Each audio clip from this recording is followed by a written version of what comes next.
James, can you hear us now? I can now.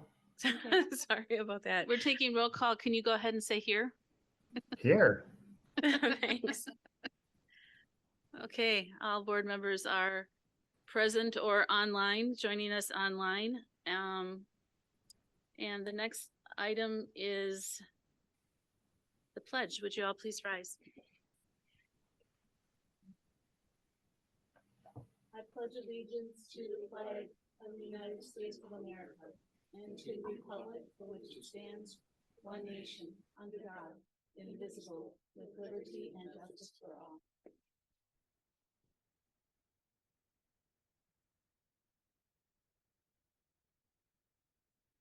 Okay, next is the mission statement. Would someone please read that? Go ahead. We educate all students to be college, career, and community ready, inspired to succeed in our diverse world. Thank you. And then finally, under opening activities is the land acknowledgement statement, which I will read. We, the members of the Green Bay Area Public School District, recognize and honor the original inhabitants of Northeast Wisconsin. Our district lives, works, and learns upon the ancestral homelands of the Menominee and Ho-Chunk nations and the current homeland of Oneida Nation. We acknowledge the 12 diverse and vibrant Wisconsin First Nations who have persevered here since before recorded time and continue to be integral parts of our community. We uphold our responsibility to repair relationships, initiate partnerships, and stand with all First Nations communities.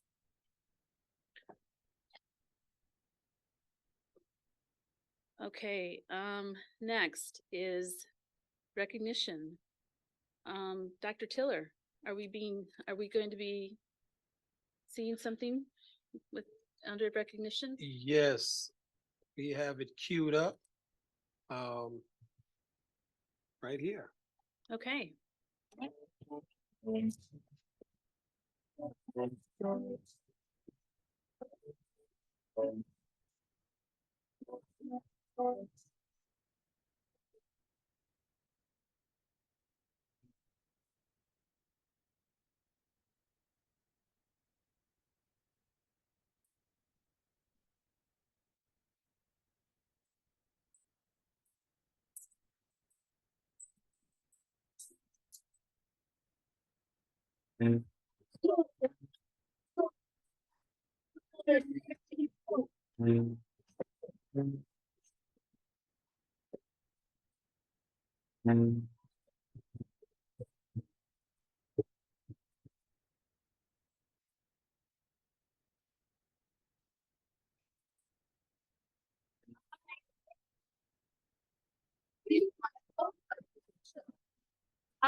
Okay. Well, if anyone from Howe is watching, thank you for putting that together. Anyone who had a hand in that, that was delightful, and I'm really looking forward to these recognitions. These are fun. The more the merrier. I just want to take a moment to acknowledge something that one of our staff members has achieved. This one is Lori Blakesley, who was nominated for the 2023 Wisconsin Public Relations Association School Communicator of the Year Award. Now, she didn't win it, but she was nominated, and that's actually a really big deal. And I think just from what I can tell is Lori's job is sort of shrouded in mystery a lot of times. But what I would say is that it involves pushing out into our community a huge amount of information every single day.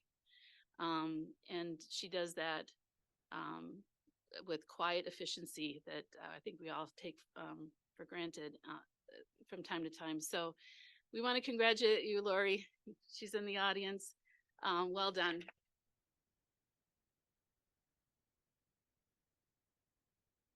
We depend on her for many, many, many things. So, okay, moving on is the Intracity Student Council report. We're joined tonight by two students. Would you guys please introduce yourselves and go ahead with your report? All right, I am Natasha now, and I'm a senior at Southwest High School. My name is Adam Bruner. I'm the vice president of this Intracity Student Council, and I'm a senior at Preble. Okay. If you guys would like to go ahead and share your report with us. All right, so all of our winter sports are currently kicking off. They've had a couple games or meets for swim, and they're doing really well. We've also started all of our musicals, and we just had the holiday parade this past weekend that all 4 schools marched bands in. Is that it? Oh, okay. All right, that's quick. Go ahead. Oh, I'm sorry. Would you please go ahead and introduce yourself? Did Dr. Tiller want to? So let me let the public know. This next young man that's going to introduce himself. He was an outstanding young man at Preble. And when we were talking together, he gave me the ideal of starting student shadow the superintendent for a day. So I picked him up at 8 a.m. in the morning. He shadowed me throughout the entire day. We read to students.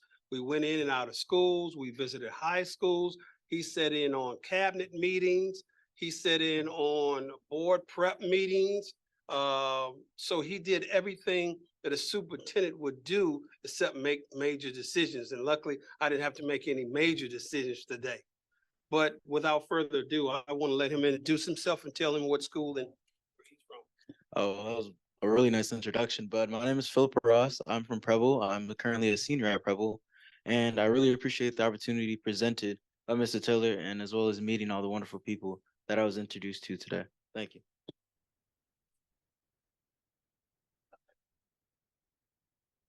Go ahead. I just wonder if we can ask Philip to give us a little glimpse of what his plans are for the future. Would that be okay? So currently my plans are to go to Illinois and study either at Loyola or Northwestern University in psychiatry. And if that kind of isn't where I want to go, I'm also thinking about leaning towards political science and becoming a lawyer within political law. Okay. Thank you. Thank you very much. It was very nice to have you in a meeting today. This is actually the second meeting of the day. Okay, the next item on our agenda is the public forum. Do we have anybody who wants to speak? Kinsey, do you have any? Okay. All right, then we're going to move on to. Oh. Okay. If you'd like to speak, there's a form out in the hallway that you need to fill out. If you want to go ahead and Lynn will help you, and then you can go ahead and come to the podium. You state your name and address, and you have 5 minutes. So. No, I understand. No worries. We're good. If you'd like to speak first and fill that out later and make sure Kinsey gets it.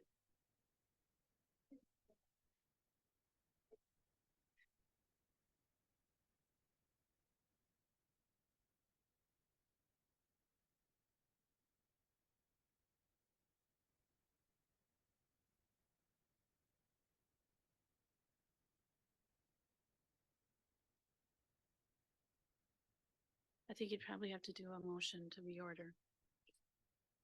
I think they can fill it out later. So who would like to speak first?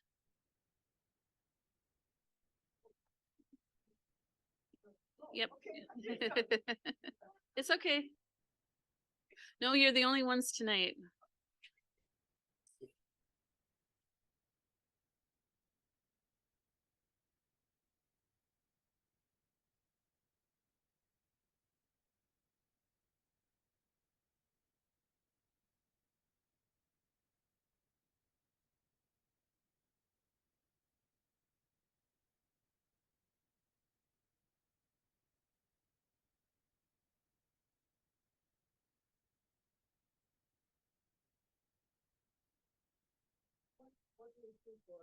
Would you please state your name and your address, please?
We just want to make sure our board member online and anybody listening could Oh, hear you. okay, okay.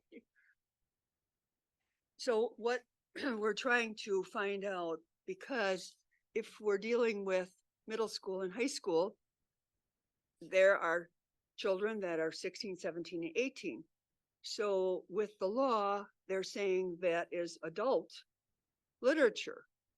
Well, how are we going to keep that age group and that adult literature away from the younger children that might have access to this? Because I don't know, it used to be that there was one room for a library. So how is this all getting, put aside so we can protect the younger children from getting their hands on these books? And I don't know what kind of group you have or an individual that actually is reviewing these books, because we're willing to help with some of that, or maybe get a parent citizen group together where we can help with some of this and give our opinion on it, instead of maybe finding this stuff in our school libraries, which we are afraid that might be happening. We don't know, because we haven't researched what books are in your libraries.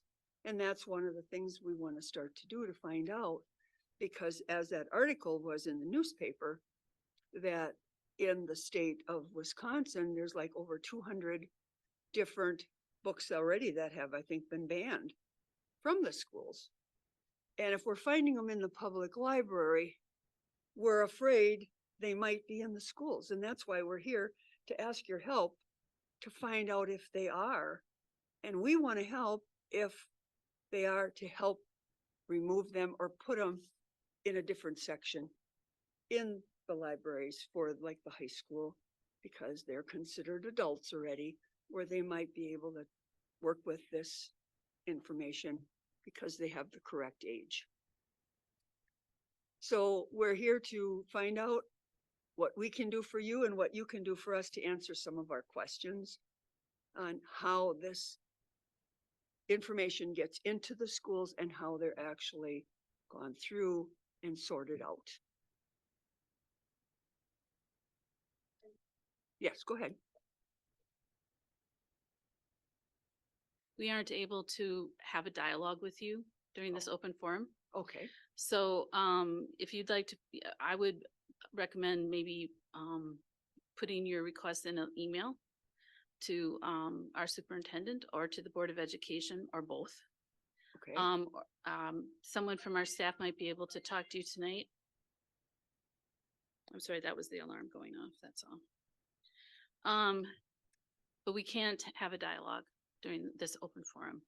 So, Okay. I did wasn't you there. say that you, did you mention which organization you're with? I'm just asking to clarify. Ninth Street Wellness Center. I'm the owner. I've been in business 12 years and I've worked with children in all ages for 12 years. I've been in a lot of the schools too with after-school programs. Okay, all right. I think that's everything we can do for you at the And I know I forum. only get 5 minutes, so I don't want to take too much of your time. Yep. But that's why we're Yep. here and we've been all working on this. And these are parents, grandparents All right, who are concerned. All right, thank you for it. Yep. Yes, thank you. All right, are there any other people who would like to speak during this open forum?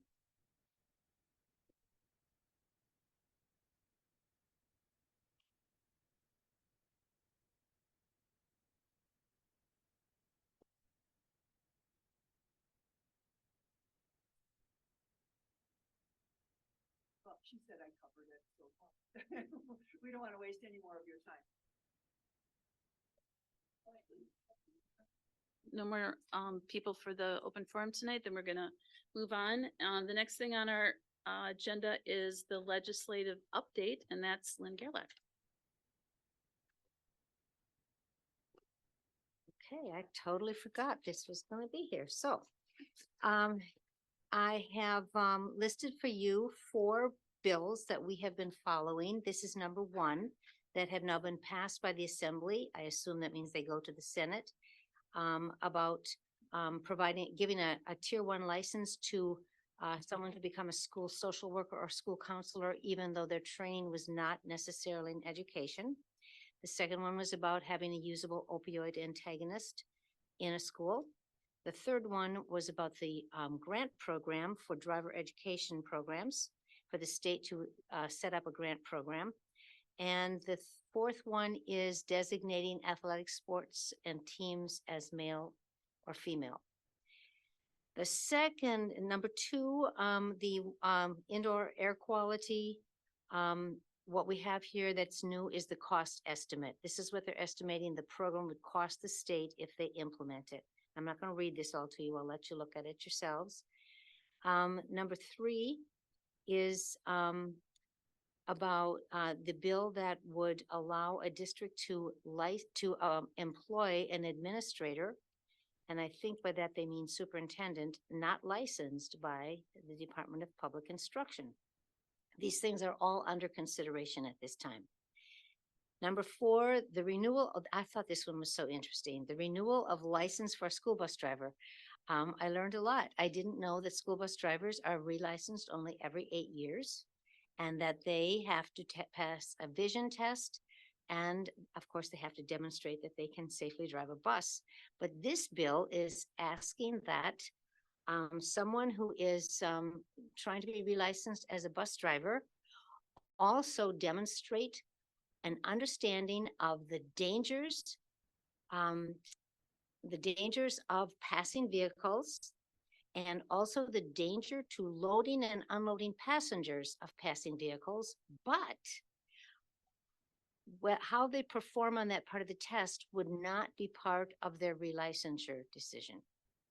I don't know. I just read them. I don't write them.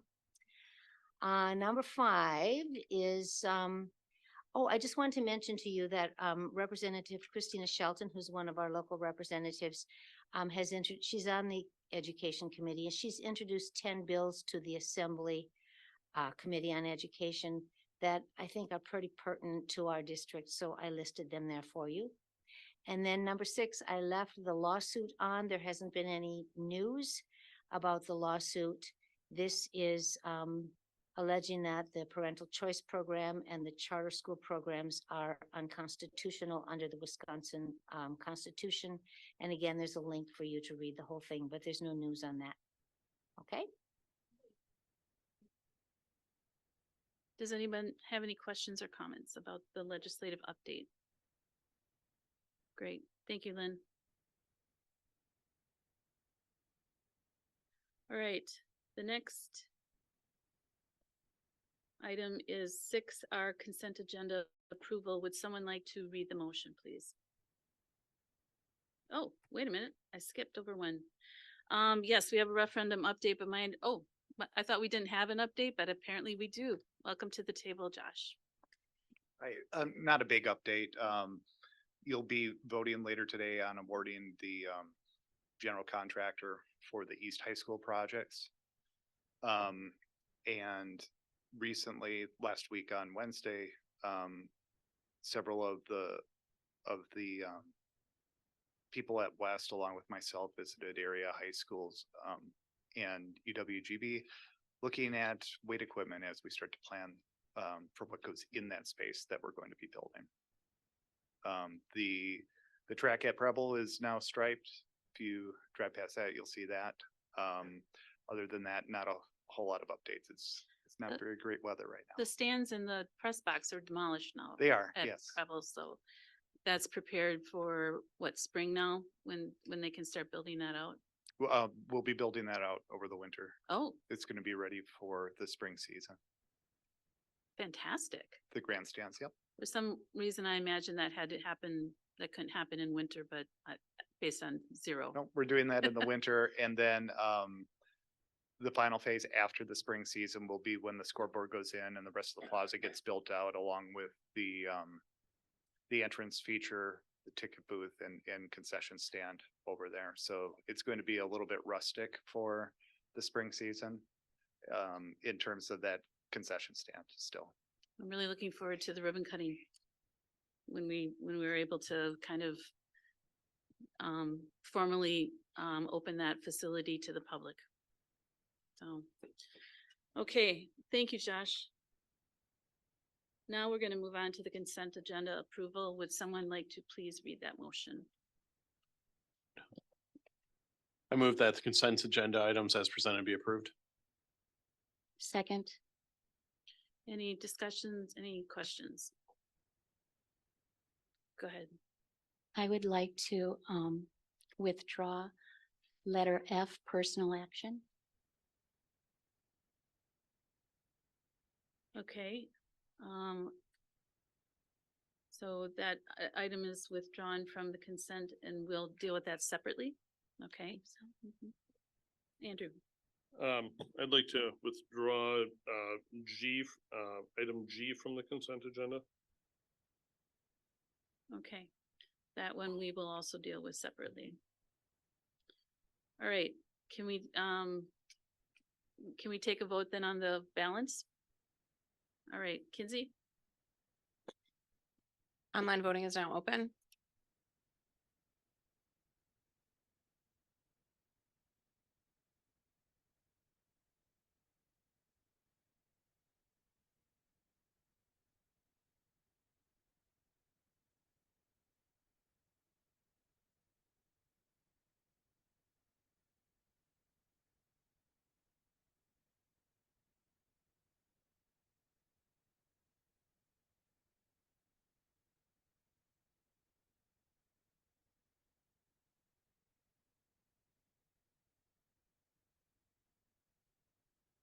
Kinsey, are people having problems? Lynn, do you want a voice vote? Aye.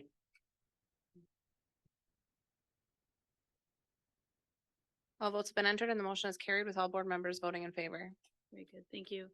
So we'll take it in the order that they were withdrawn. So let's start with G, Charter School Authorizer Report. I guess.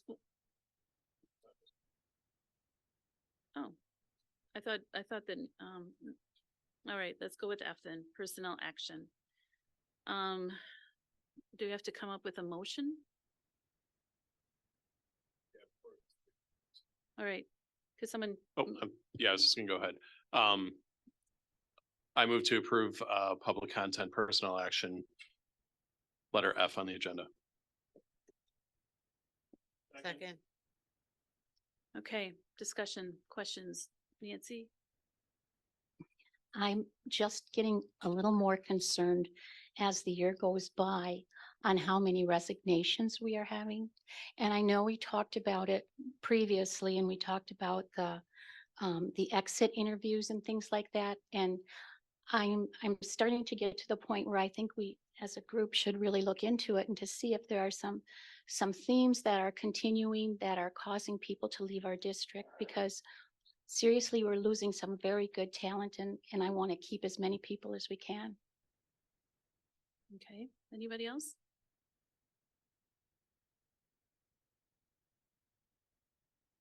Okay. Go ahead, Andrew, and then Laura.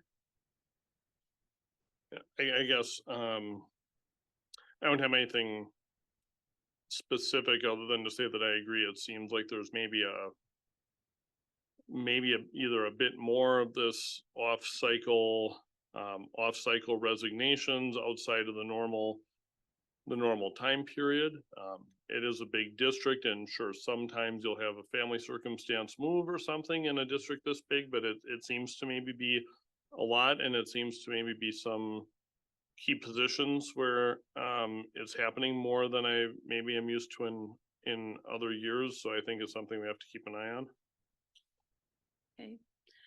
Brian, let's Brian and then, oh no, Laura was next and then Brian. Go ahead, Laura. I know we've talked about this before, and I know we talked about exit interviews that are taking place, but I think it would be helpful.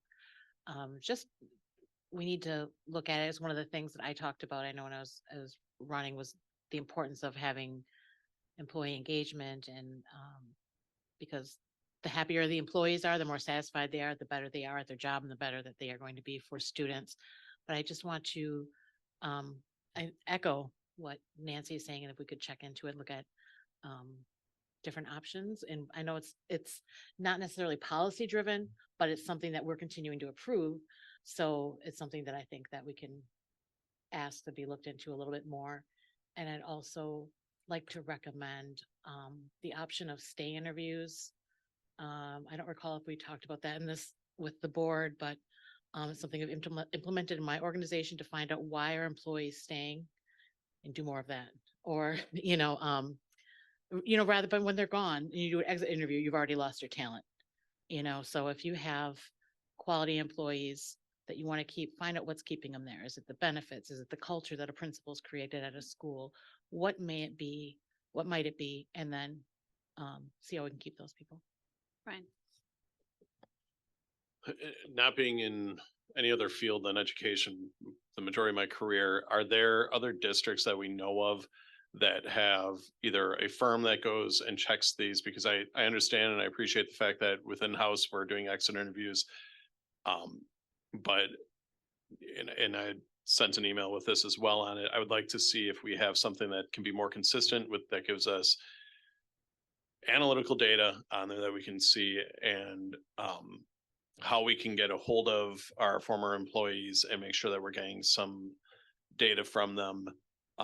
Whether it's an outside firm that does it, whether it's in-house, what is our specific process on it? And I know a year ago we discussed the stay interviews with it as well. And I recognize that we have a lot on our plate, but when we lose these staff members, we're losing a big investment that we've put in them for our trainings, for our students, for the culture of the district, and the institutional knowledge that we have here. And we need to do something to make sure that we can keep our staff here. So I don't know if it would take a policy for us to look into that, or a motion as far as looking into what other districts do and other areas in the education field But we need to do something so we're getting some data as a board member as far as why people are leaving and what we can do as a board to help stop that flow of people leaving. Okay. Anybody else? All right, are we ready to vote? Kinsey? Lyerly,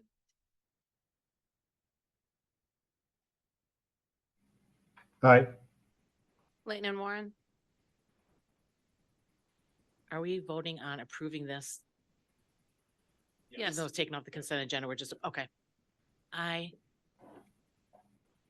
Becker, Aye. Welch, Aye. Mills, Aye. Gerlach, Aye. McCoy. Aye.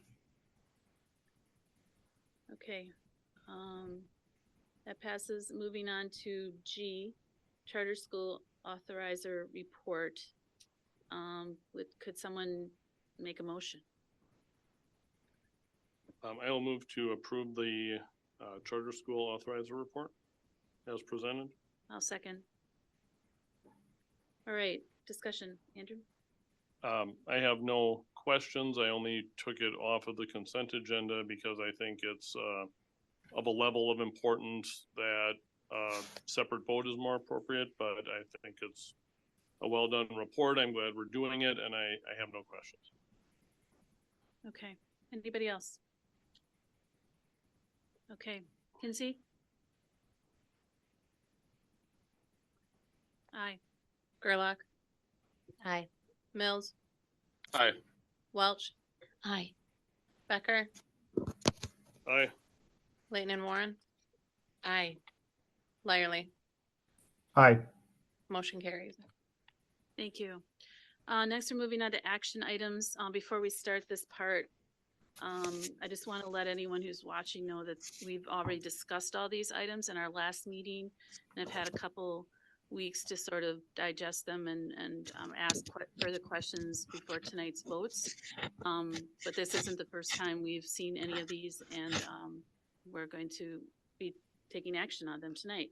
So the first item is general contractor award for East High School renovations. Would someone like to read the motion, please? Go ahead. I move that Myron Construction be awarded the bid for the general contractor renovations project at East High School in the amounts of $6,456,125 as presented be approved. Second. Any discussion? Any questions? Kinsey? Online voting is now open.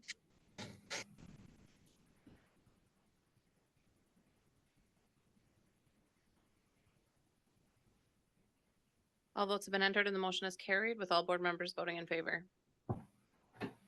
Okay, thank you. Next is approval of the Boundary Advisory Committee membership. This is the culmination of a lot of work and kind of the first test of a new policy and that we implemented this last summer on how to handle advisory committees in our district.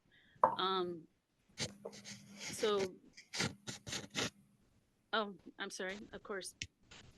I move. Someone read the motion. I move that the individuals identified in the Boundary Advisory Committee memo to serve on the committee as presented be approved. Second. Okay. Anyway, so this is the first big crack at this new policy and the charter that was drafted as part of that policy. And so we followed that, and we had 26 applicants, and they all went through the same process, and the decisions that myself and Dr. Tiller made with regard to the members of this advisory committee were based on their responses and their applications. So we came up with, we topped out, the charter says that there's a limit of 15 people. And so we did recommend 15 people on the slate with 2 alternates. And we hope that you will vote yes. Any discussion, questions?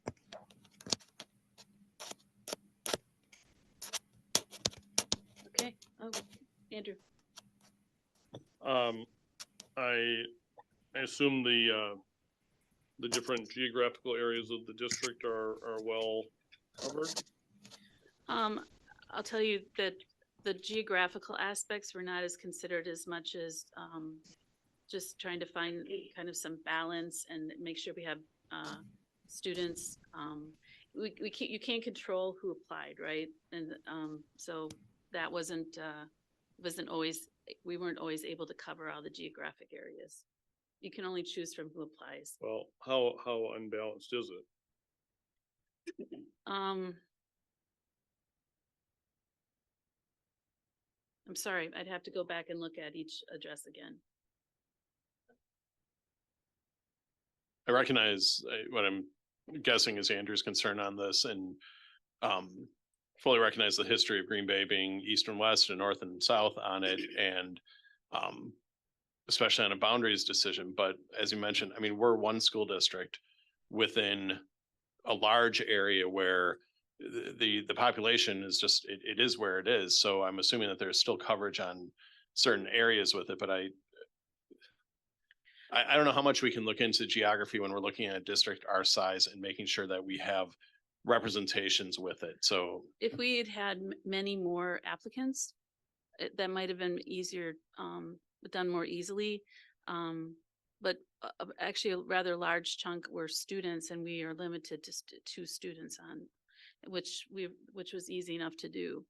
And if you take the rest of the students out, that leaves like almost no more people even available to choose from.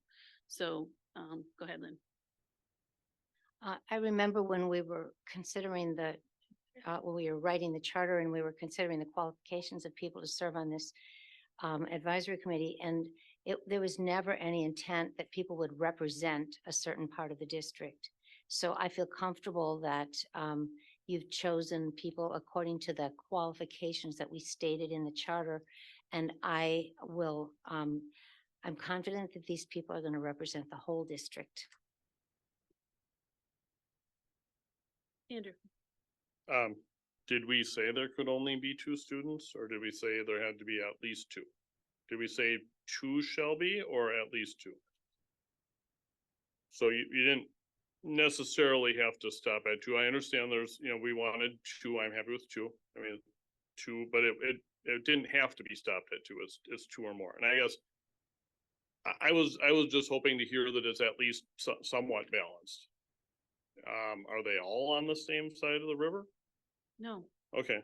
I mean, I knew it wasn't gonna be perfect and never intended it. And if I felt that strongly about it, I would have said something in the motion. So yeah, as long as there's some balance, I'm glad to see that there's, a process here. And if someone wasn't selected, at least they have, a process they can ask questions about. And I think that was important, so we didn't run into situations like last time where we were criticized for and put the administration in a position where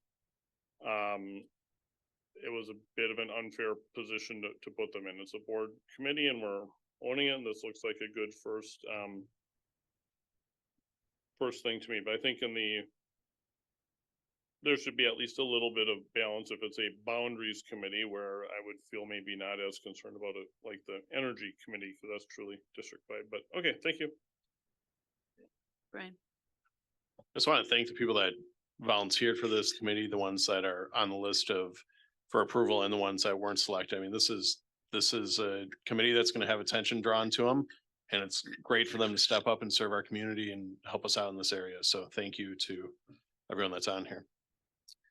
Again, I was hoping that we'd have even more applicants, but and the memo that's attached lists all the different ways that information was pushed out into the community by our communications department, and all the ways that we encourage people to sign up. So, but I think we have a good committee. So, all right. I think we're ready to vote, Kinsey.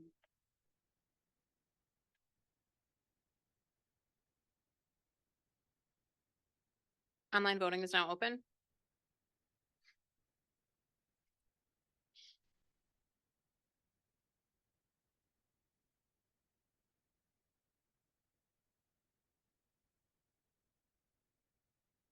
All votes have been entered and the motion is carried with all board members voting in favor. Okay. Thank you. Next is resolution authorizing the appointment of successor trustee and custodian for the Wisconsin OPEB Trust. Would someone please read the motion? I move that the resolution authorizing the appointment of successor trustee and custodian for the Wisconsin OPEB Trust as presented be approved. Second. Any questions or discussion? Kinsey?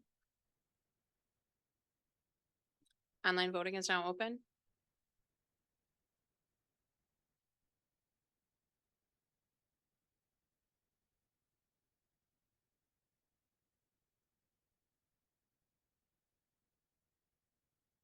All votes have been entered and the motion is carried with all board members voting in favor. Thank you. Next is D, resolution authorizing consent to assignment of investment advisory agreement. Would someone please read the motion? I move that the resolution authorizing consent to assignment of investment advisory agreement as presented be approved. Second. Discussion or questions? Kinsey? Online voting is now open.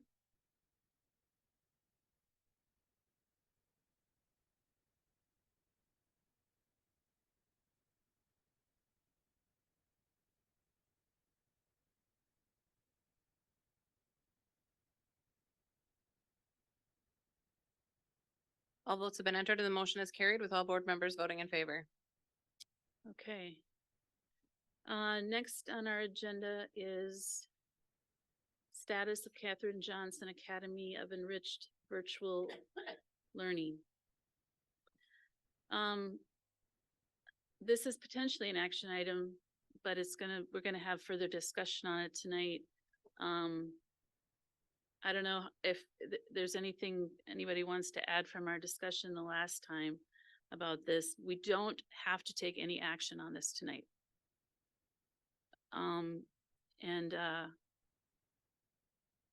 It just no action is required. If we want to, we can just keep things the way they are.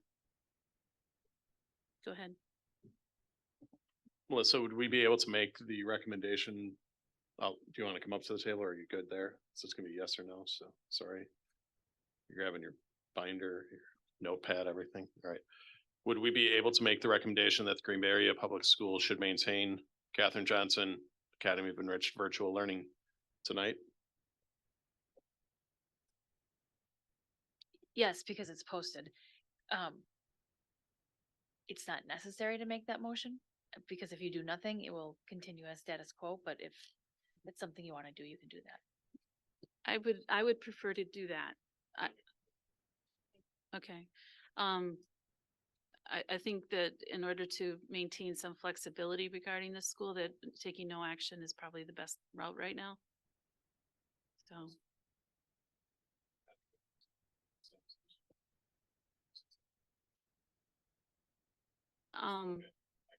Go ahead. All right. I move that the Green Bay Area Public School Board maintain Catherine Johnson Academy of Enriched Virtual Learning, KJA, as a K-8 virtual school program. Second. Further discussion. Go ahead. I think at our last meeting, the conversation had turned that way, and I think the reason I wanted to make this as a motion is so that we're all clear on where we stand as a board and the programming offered at Catherine Johnson. So I think this is an opportunity for the board to recognize that fact. Yeah. I'd like to say I just thought this up, but it's one under recommendations on the board docs, so yes. Sure. Or I can just hand this to you because I'm not using it.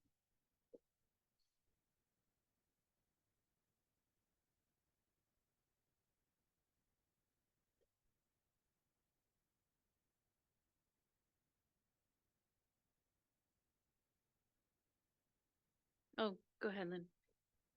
I guess I'm a little bit confused because this document that we have with this agenda is different than what we had last time. And it has recommendations. And I remember last time we had three options, and the most encouraging one was to maintain the academy. And this offers all different kinds of recommendations, and so I don't know why we have this, if we're being asked to take additional action in addition to simply leaving it exist as it is. I'm confused. Maybe Dr. Tiller can help me. Go ahead. So if you look, board member, it says additional recommendations to build Catherine Johnson. So that's what we will do. We would build so that we can move it into a very viable status. So we don't have to come back to the table with Catherine Johnson again.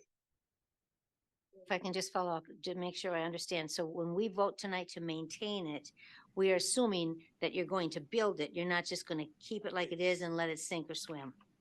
That is correct.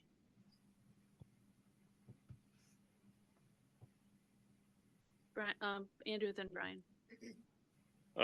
Yes, as someone who has also mentioned before that at times that we don't need to make a motion on something, I think sometimes it is important. We had community concern about potentially losing the program. So I think underlining the importance of it and confirming it with a motion is the way to go, and I plan to vote yes. James, go ahead. And can we be explicit, or can I offer a friendly, Brian, to call out in the motion that we direct the district to do, to execute the recommended, the recommendations, or additional recommendations to improve or build this, the program?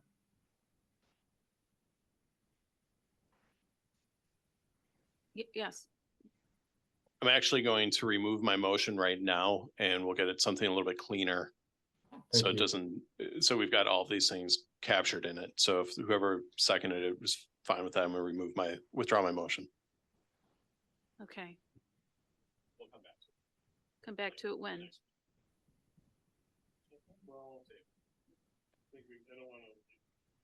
Yeah.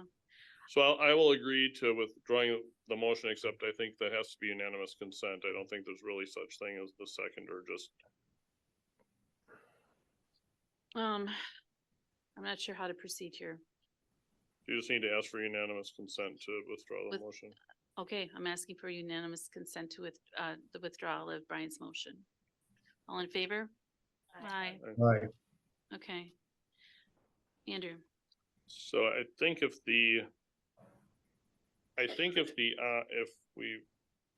can do this without being too complicated. If we were to just say, I'm not saying it yet, I'll say it when I'm sure. If we were to say, that the Green Bay area move that if the Green Bay Area Public School Board maintains Catherine Johnson Academy of Virtual Learning as a K-8 virtual program as presented in the provided memo, then I think we have all of the additional recommendations are included in that. Laura. The attachment on the board docs is not from us. It was from people at the school created that. Okay. All right. The memo is in the board docs from the last meeting. Yeah. Do you want me to pull that up? Well, I think I'm looking at the recommendations that are in this, what we have right here, right now. Look, so I'm just going to step in here for a moment. We don't have to do anything tonight. We can just hit pause and not take any action. And this will, I think, give our staff as much flexibility as they might need in the coming year as they try to build out this school and find ways to increase the population that attend there. But we don't really have to make a motion tonight or vote on anything tonight in order to maintain the school in its current form. And that would be my recommendation. So go ahead, Laura. I recognize, I think the intent for having a motion, however, is just to reaffirm that we're valuing the school and to let the families know that we're in support of what's happening. And then also, don't we need to add 8, make a motion to add 8, or can it 8th grade? Because isn't it K through 7 right now? Oh, that's what we did. Okay, my bad. So, okay, but that's why I would support a motion just for that reason alone, rather than to leave it hanging out there as not addressed. But if we make a motion, will that keep that school permanently in school? We can always go back. So If you want to keep KJ as it is right now and move up to 8th grade, you need no motion. That's already been decided. Okay. James? If you want to change that is when you would need a motion. Okay. James? can I offer a motion that the board recognizes KJ as an important program and virtual enhanced learning as an important modality, and that we encourage the district to grow the program to be a sustainable school? Yeah, second. All right. Can you repeat that for Kinsey, James?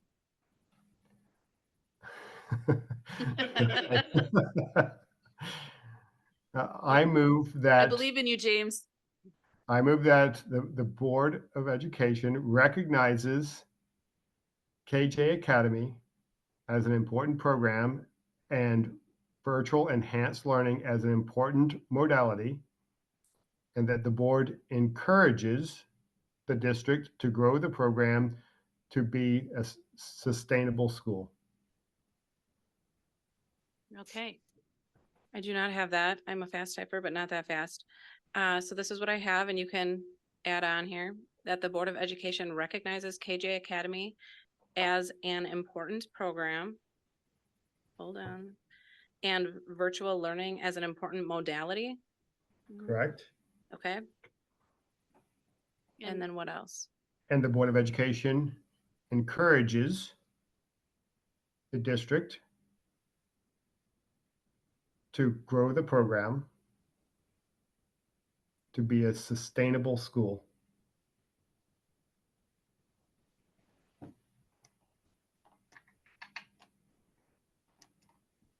Do we have a second? Wait, Andrew. Andrew seconded. Thank you. Okay. All right. Discussion. Lynn. I'm good with it. Let's vote. Okay. Anybody else? All right. Kinsey, I think we're ready to vote on that. Online voting is now open.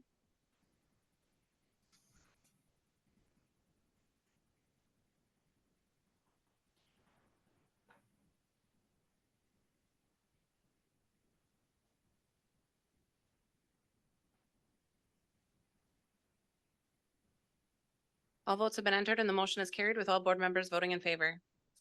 Okay. The next on our agenda is approval of purchase of language essentials for teachers of reading and spelling letters as the approved K-3 reading training. Would someone please read that motion?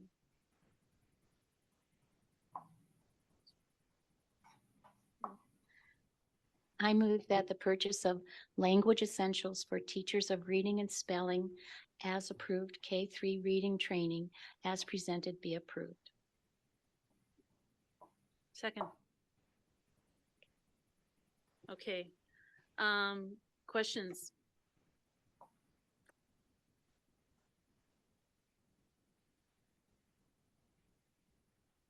Go ahead, Laura. More of a comment and question. I know that it's not attached this week, but when we had our work session, there was a timeline attached. And one of, I'm going to pull it up here.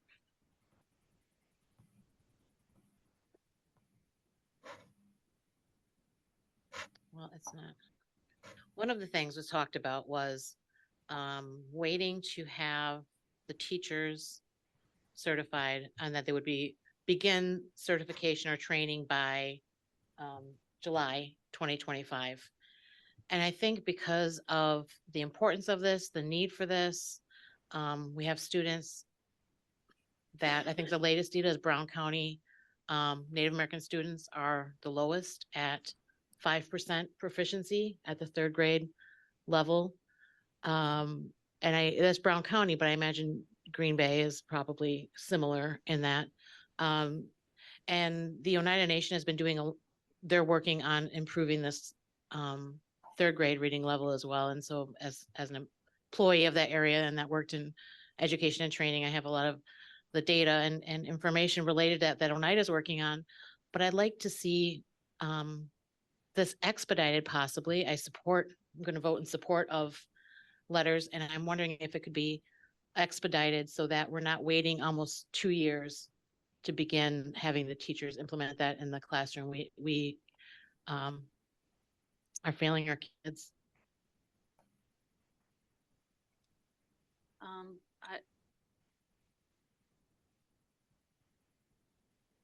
We're going to be joined at the table by staff.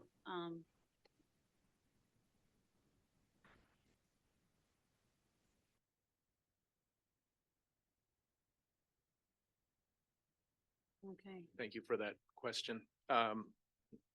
Although the state mandated beginning point is July of 2025, we will get started earlier than that, working with teachers. Our timeline, as you remember in the work session, was that we really want to build ownership for our principals and literacy coaches to work side by side and develop their staff with this. So the investment right now is in those particular roles. But with a plan to be started really right when the calendar year 2025 begins, rather than at the end of that summer. Good. So to clarify, the district is already going to be incorporating some of those principles of science of reading, or that new method. Well, it's not new, but that will be incorporated before the required time of July 1, 2025 by the state. That's correct. Okay. Thank you. Just kind of stay put there for a second in case any other questions. Go ahead. I understand that some teachers already have been trained, right? Like, is that like all first grade teachers, or do you know what that count is? Yeah, the initial experience with letters was done with pre-K and kindergarten teachers early on. What will be part of the learning for our pre-K through third grade teachers will be an updated or a revised version. So it is true that for those who were on board early with that, this will be in many ways a refresher, but also really a rebooted and more current update to that. Yep. Brian. And I think we went over this, and I apologize if we did. There are other districts of our similar size and the larger districts in the state that are utilizing the same program, correct?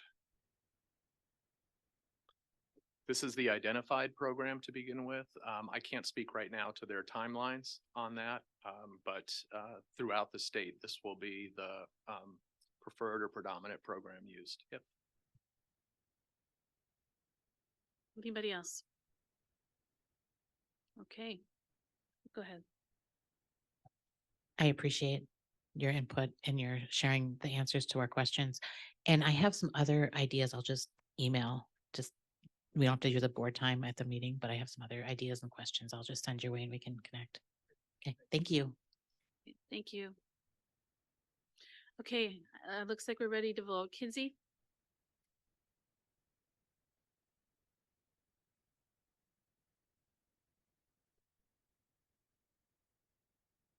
Online voting is now open.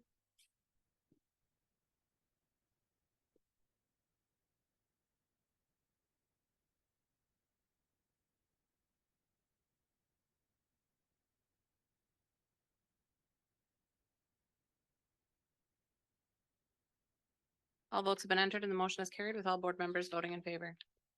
Thank you. The next on our agenda is the resolution for position on vouchers. So we've had a fair amount of discussion at the table from time to time about this issue and how it impacts our district. Thank you for keeping me on the I straight move and that, narrow. I move that the resolution for position on vouchers as presented be approved. Second. Okay. All right, I'm gonna just tee this up a little bit. Like I said, we've had multiple conversations from time to time around this issue. And now we have this this resolution in support of full transparency for taxpayers. And prepping tonight, I was thinking about talking points and anything additional that we might be able to say with regard to this resolution and the importance that I think our board uniformly feels about this. Instead of talking points, I decided I'm just going to read it. I'm going to read into the record so that hopefully anybody watching will understand the importance of this resolution. So here goes. It's not very long, so bear with me. Whereas the Board of Education, administration, teachers, staff, parents, and community members of the Green Bay Area Public School District, GBAPS, are best served when there is full transparency regarding school funding. And whereas the state of Wisconsin reduces state aid from GBAPS for students who live in the attendance area, but who choose into independent charter schools and voucher schools. And whereas the Board of Education has the authority to levy for the reduced amount of state aid for voucher and independent charter school payments. And whereas the Wisconsin legislature has increased the per pupil payment for vouchers by 22.3% for grades K-8, 41.1% for grades 9 through 12, 18.1% for special education, and 27% for independent charter schools for the 2023-24 school year. And whereas the increase in voucher and independent charter school payments is 2.6 million or 29.7% from the 2022-23 school year, which is $8,871,632, and GBAPS is levying $893.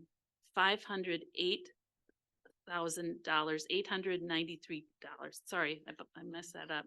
For the 2023-24 school year to make up for state aid withheld for vouchers and independent charter schools. And whereas the Wisconsin legislature voted to inform Wisconsin property taxpayers regarding the amount each school district levies for voter approved referenda by including that information on property tax bills. And whereas the Board of Education strongly advocates and supports transparency in all respects regarding taxpayer dollars, now therefore it is resolved that the School Board of Green Bay Area Public School District requests the City of Green Bay and surrounding municipalities in the GBAPS attendance area to include annually on their the property tax bills the amount of the GBAPS levy that is for the purpose of capturing the state aid that is withheld from GBAPS to fund voucher and independent charter school payments.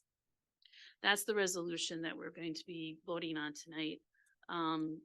And I've read this through a number of times, but when I read it again today, it's a fairly weighty position to take. It's important, at least speaking only for myself. I feel like this is a weighty decision, an important decision. And honestly, why wouldn't taxpayers want that transparency? I can't see any argument against it that's valid. So that's my personal position. Y'all can chime in now, I guess. Who's next? Lynn. Well, I'll just say very briefly that I absolutely support this as a taxpayer. I want to know where my tax money is going, and I want all of my neighbors to know where their property tax money is going. The biggest chunk of $1 of property tax dollars in Green Bay, the biggest portion of it goes to the public school district. And people need to understand that the money doesn't stay in the public school district.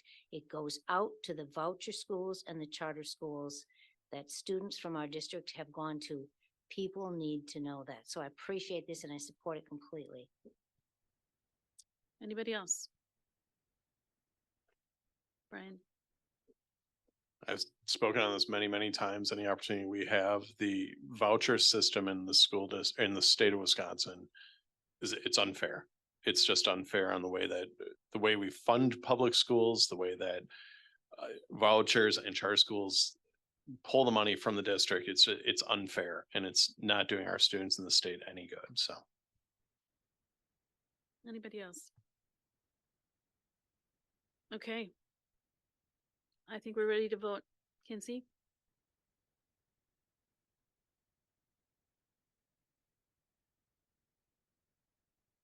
Online voting is now open.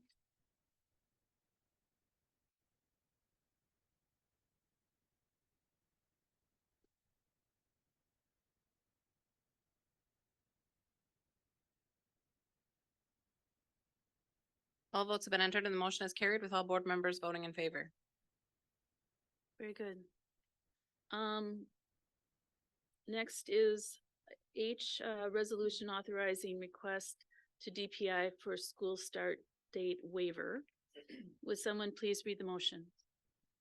I move that the resolution authorizing the request to the Department of Public Instruction for school start date waiver for 24-25 as presented be approved.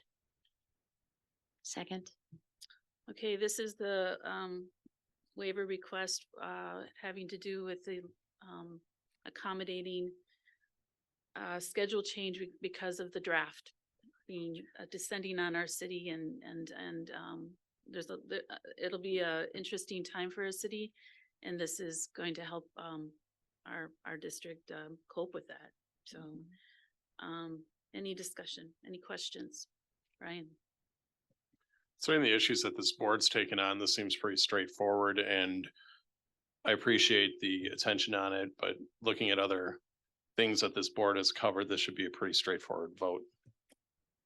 Anybody else? Okay, I think we're ready for a vote. Kinsey?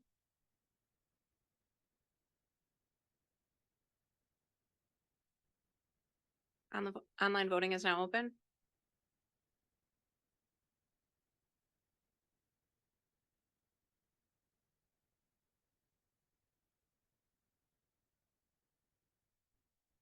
Sorry, I hit the button too fast. Can everybody revote?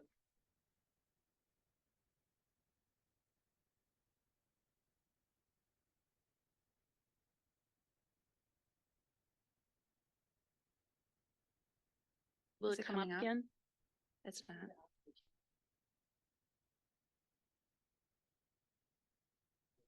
I didn't vote, but I can change my vote and put it up. Okay, let's try this. Okay, now. Did it pop up? Oh, there it is.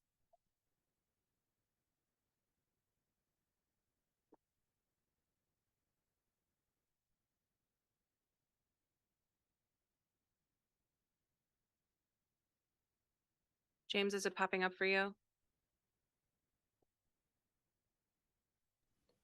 Just 1 second.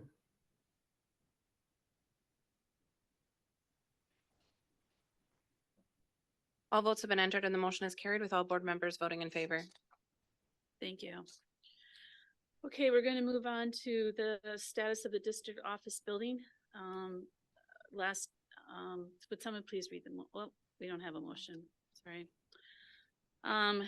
We had a spirited and lengthy discussion regarding this last meeting, and the staff have done an enormous amount of work on this, helping us with just tons of information about the work that goes on in this building and what it would cost to move it. So We I'm still need going a to, motion, correct? yes. So if someone would like to go ahead and offer a motion at this point so that we can proceed with discussion. James, did you have one? Well, I think Lynn's raising her hand. I'm sorry? Lynn is raising her hand. Oh, go ahead, Lynn. Unless James has one already, I would simply move that we remove consideration of the closing of this building from our work in the right sizing of the district at this time. Is there a second? Second. Okay. Then I will open the floor for discussion. Lynn, can you just repeat your motion? Unless James can make it better. So, yeah, Lynn, I was just going to offer a friendly that I agree with you. The motion should be, I move that the consideration for relocating the district office be removed from consideration of the master facility plan. Because that kind of mirrors the same motion that we voted on concerning Da Vinci. Okay. And so a vote for that would terminate the district's responsibility to further investigate, ways to relocate. A vote against that would, create the responsibility to consider, additional plans or alternatives to potentially the relocation to West. That's how I'm interpreting the motion.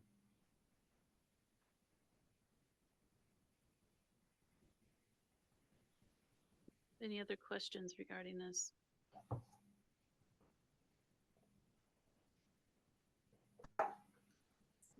Yeah, more discussion. Go ahead, Andrew. So this is I think this is maybe a little less bad than where the discussion was headed, I thought 2 weeks ago. I'm still going to vote no, and I encourage a no vote on this. And it's not because I think the answer is carving up West High School and putting, spending millions of dollars to put huge chunks of this office building in there, because it's not, and it never was. And as I said last week, the thing that we got was a very detailed, comprehensive report about a traditional inside the box kind of office move, right? You find a building with space, you try to make it look similar to what it is right now, the inside space, and you do it. So I'm certainly happy to see some other options. I didn't like a lot of West being used for district offices, and I'm glad we removed John Dewey going into West from that would have been bad for both. However, I am concerned that this doesn't reflect listening to the community that overwhelmingly spoke up that they want this office closed in the survey. And in fact, it was the only thing in the survey that I would say was overwhelmingly supported. If we're not going to pursue a different way right now to close this building, I realize the support's not there for that, but I really hope that we don't close the door to other things. Dr. Tiller has said that at his direction, we are trying to meet outside of this building much more than inside of this. Staff is meeting outside of this building more instead of inside. The world of there's a whole new world of virtual work, which I don't think anyone should be just pushed out and forced to do it. But if you have someone who has a home base here and has a little office space here, but is in buildings most of the day, do they wish to have a home base here? Or do they, could we talk about that? I don't want those conversations to stop, and I hope they don't stop. My no vote reflects a hope that we will still look at what the community is interested in. And it's not, the way to do it is not to spend this money to do a huge chunk right now. But I'd like to see what could happen naturally over the next few years as could we start offering work at home as an option if people want it, if they're running around the district all day in meetings. Could we take people who need a home-based office? Why does that home-based office have to be here for everybody? For some it might, for some it doesn't. But there is some important symbolism here. It's about, centralization and decentralization, which again, Dr. Tiller is living that. Yes, your office is here, but you decentralize it every day by, almost every day, by going into buildings. And I want to keep that momentum up and not have this building be just a symbol of, centralized authority. I also think that no matter what happens in the future, there's probably some things that make sense to be in a very center location, some things that make sense to be here, but that's why I'll be voting no. I would just add to that, that yes, that survey did show that there was firm support for closing this building, but the people that took that survey were not privy to this report that had all this, detail. They just took an online survey and didn't have that information available to them when they did that. So I wonder if, if we redid that survey and they had access to all that information, if they would feel the same way, because the price tag is enormous. And, often that is the deciding factor. So go ahead, Laura. After looking at the price, it doesn't make sense. We're looking at reducing spending. However, I think we're going to be embarking on strategic planning coming up. It's an opportunity to look at down the road. Are there some other things we can do to decentralize? Are there other creative things we can do? We talked about creativity last time, Andrew, that we can do to change the perception or the belief of the public, because even though they didn't have access to the data, it was like an environmental scan. There's a clear feeling about the DOB, and Dr. Tiller is taking the steps to changing that, but change takes time. And I think this is an opportunity, but based on the dollar amount to make this change, it's not something I can support right now, but I hear what people are saying. I understand the need to look at things creatively, and we'll do that in strategic planning. Okay. Go ahead, Brian. I understand what you're saying, Andrew, and I'm gonna vote in favor of this, but I think we need to continue to make sure that not only are we getting more people in front of students, and even if, if it's a person that's not necessarily a classroom teacher, having them in buildings where it's possible as another trusted adult in a building, which helps students out and has people in front of students. The other option, or the other comment I'd like to make with that, is the way we reduce the number of meetings that are being used is to reduce the number of meetings and make sure that we're still focusing on making sure our staff is in front of students, teaching them and using our time that way. So while that's not directly tied into this, making sure that we can continue to focus on that and making sure that our meetings are reduced where we can do that. So. Okay. Go ahead, Andrew. So I just want to be clear that when the vote on this, and I can't let this just be easily glossed over, the proposal to spend a huge amount of money to put things into West High School and spend the amount of money to make it look like offices the way we're used to offices looking, okay, that was a method of closing the district office building or moving towards closing the district office building, okay? I wouldn't want to send out a survey with a $26 million price tag to move some of the district office building to West and still have a lot of it still be here. I don't fault the administration for doing that, and perhaps there could have been other, maybe someone could have suggested more other ways to do it, but I just want to make it clear that this vote about taking it out of the facilities master plan, you can't just say you're doing it because of the price tag, because there are different ways this could have been considered, different directions could have been created. I'm not going to waste time creating one right now because I know where this is going to go this time, but I will continue as long as I am able to, as long as I'm in a position to, I will continue to work towards decentralization. And if in some time I'm still on this board and Dr. Tiller's example has been sufficient that people are in buildings and things are have a much more decentralized feel, then perhaps the work is done. But I think there are other ways this could still be done, and it's an important symbolic action here. James? I just want to make sure that I state my interpretation of the motion is when we use the terms facility master plan, on June 5th, we kind of codified that plan into 4 resolutions, right?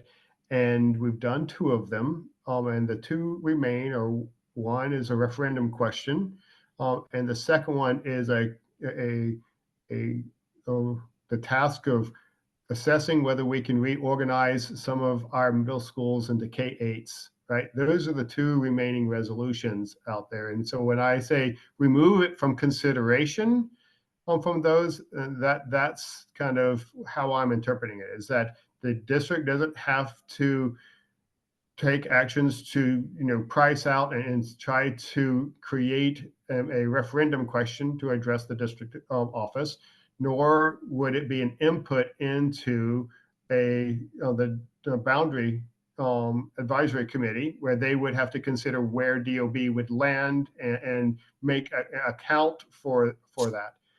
Otherwise, Andrew, I agree with you that organizationally, the district, if they can evidence that decentralized administration is more effective than centralized administration, there's nothing stopping that from happening. I do want to read into the record that what was posed, the reason why they came up with the price tag that they came up with was the recommendation from the task force was to relocate DOB to West and John Dewey. That was what was priced, right? It wasn't the district coming up with something to create an amount that, shut down debate. There was a recommendation. We asked for how much that was going to cost, and they told us exactly how much that was costing. I think unanimously we agree that is a price that no one wanted to pay. Right. But to Laura's point, when you look at the cost of maintaining centralized functions in this office, the price tag really, is the cost of utilities. And when during the last meeting, I said that's a project that would price out and have a return on investment around the $2 to $4 million price range. You can address that with a grant and put, some energy efficient or solar panels on the roof, and you can make this the cheapest way to do centralized administration, known, right? So the cost of decentralizing, I don't want you to underestimate the fact that because individuals are located at central but work in schools, they work in mini schools, right? So the square footage exists somewhere, right? And so if the decentralized position is to retain some of our properties that are slated for closure, we need to be clear about that as well, right? Because otherwise, the goal of the master facility plan is not to have any schools with spare square footage to put administrative offices. They should be at capacity, servicing the students out there. So I don't want to say say it's a choice between big price tag and decentralized administration at basically no or minimal cost, because I don't think that is a valid comparison. Anybody else? Go ahead, Andrew. So I did mention that we do have space in other buildings, but there's a closing schools that are under capacity and combining the students together. The building cost is not the major driver of the cost. It's the fact that there have to be principals. There has to be certain minimum number of teachers, even if the class sizes are small. So that's why I do hope that we use buildings. I would like to see there be a community connection to however these buildings are being used. decentralization, I guess, is not just about what the administration might think about how efficient it is. There are dynamics. There is a power dynamic of having all of everything or almost everything centralized in one place. There's value. I think there is real value if we have departments, especially departments who maybe are not closely connected to kids and in buildings. Could they fit in a building that maybe is on the bubble of whether we close it or not? And that won't happen this year. But again, I also don't think that the report we got was an attempt to just shut down debate, because people know me. If I really thought something was an attempt to just slide something through and shut down debate, I would have said that. And I'm not saying that. I do think it was a traditional view of how you would do this. And another view might have been, see how many people could feasibly be asked if they would like to be home-based. And that's another option. So it's not $26 million as the only way to close. So. One last comment. In the study, in closing, it talked a bit about looking at best practices, other districts, decentralized office staffing, and there was only one other district that reported the separation of central office. And I like to think of us as being leaders. As Brian Mills has stated before, this is a once in a generation opportunity. So I'd like to think about how can we look at things differently? What can we do to be a leader and move forward in education and in public education and do some great things for the district? So I'm just kind of say we can find creative solutions to move this forward in a positive way with administration and but for right now, I'm fine with staying where it is. Absolutely. Anybody else? Kenzie, can you read the motion? Kenzie, can you read the motion again, please? This is what I have, that the consideration for the relocation of the district office building be removed from the consideration of the facility master plan. Do I Okay. have that correct, James James? and Lynn? Right, you can remove the second consideration. I don't think we need to say consideration twice. That was my bad. Should I reread it? Please, one more time. That the consideration for the relocation of the district office building be removed from the facility master plan. That is very precise and simple. Go ahead, Lynn. But you can just take out the in the beginning. That consideration of, that's all we need, not the consideration. That consideration of be removed.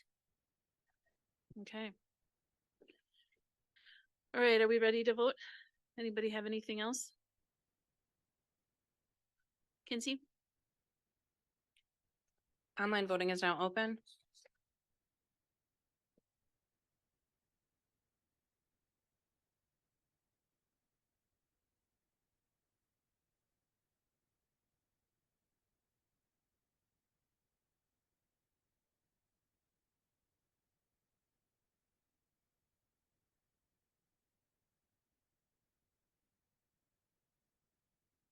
Laura, Leighton, and Warren, are you able to vote?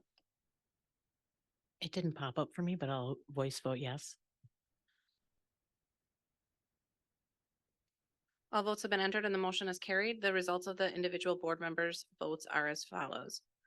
Becker, no. McCoy, yes. Leighton and Warren, yes. Welch, yes. Lyerly, yes. Mills, yes. Gerlach, yes. 6-1. Okay, thank you very much. Moving on, we're almost done, folks.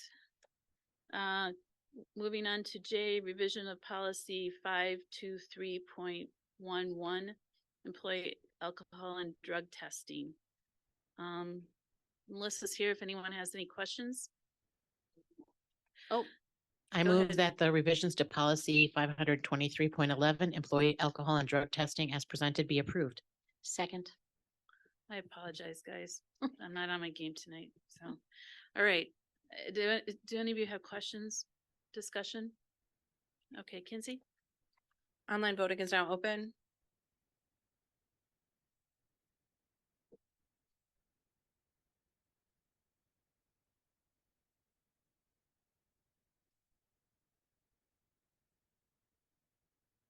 All votes have been entered and the motion is carried with all board members voting in favor. okay, finally, revision to policy 751, .5 rule. Would someone like to read the motion? I move that the revisions to policy 751.5 rule procedures for authorizing use of alternative vehicles to transport students as presented be approved. Second. Questions or discussion? All right, Kinsey, Online voting is now open.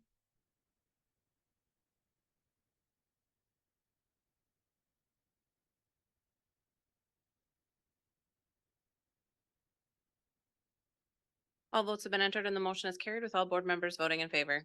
okay. That is the end of our action items, and that is the end of our agenda. I would entertain a motion to adjourn. Move to adjourn. All in favor? Aye. Aye. Aye. Opposed? Nay?